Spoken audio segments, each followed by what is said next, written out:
നമ്മുടെയൊക്കെ bones super strong ആയിരിക്കണമെങ്കിൽ നമ്മൾ എന്ത് ചെയ്യണം? ഞാനൊരു എക്സാമ്പിൾ പറയാം. ഒരു കോൺക്രീറ്റ് ബീം വളരെ സ്ട്രോങ് ആയിട്ട് ഇരിക്കണമെന്നുണ്ടെങ്കിൽ അതിൻ്റെ ഗ്രേവൽ, സാൻഡ്, സിമെൻറ്റ് ഇതിൻ്റെ മിക്സ്ചർ കറക്റ്റ് ആയിരിക്കണം. അപ്പോൾ അതിലിപ്പോൾ കമ്പി ഇല്ലെങ്കിൽ കോൺക്രീറ്റ് ബീമിന് ലൈഫേ ഇല്ല, അല്ലേ?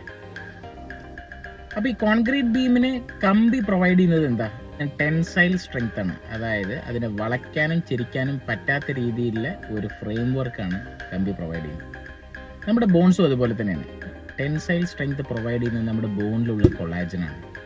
അപ്പോൾ എത്ര കാൽഷ്യം, ഫോസ്ഫേറ്റും നല്ല കാൽഷ്യം, വിറ്റമിൻ ഡി ഒന്നും കഴിച്ചതുകൊണ്ടൊന്നും ബോൺ സ്ട്രോങ് ആയിരുന്നോളുന്നില്ല. ബോണിന് ആവശ്യം ടെൻസൈൽ സ്ട്രെങ്ത് ആണ്. ടെൻസൈൽ സ്ട്രെങ്ത് വേണമെന്നുണ്ടെങ്കിൽ അഡക്വേറ്റ് എമൗണ്ട് ഓഫ് പ്രോട്ടീൻ ഇൻടേക്ക് വേണം. പ്രോട്ടീൻ ഇൻടേക്ക് ഉണ്ടെങ്കിൽ മാത്രമേ കൊളാജൻ ഉൽപ്പാദിക്കാൻ പറ്റുള്ളൂ. കൊളാജൻ നന്നായി വരുമ്പോഴാണ് ബോൺ സ്ട്രെങ്ത് ഇമ്പ്രൂവ് ആവുന്നത്. ഒരു ശരാശരി ഇന്ത്യൻ കഴിക്കേണ്ട പ്രോട്ടീൻ എന്ന് പറഞ്ഞാൽ 50 ഗ്രാം പ്രോട്ടീനാണ് പെർ ഡേ.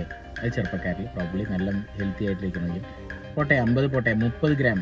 പക്ഷെ നമ്മൾ കഴിക്കുന്നത് 10-15 ഗ്രാം മാത്രമാണ് എന്നുള്ളത് നമ്മളെല്ലാവരും മനസ്സിലാക്കണം.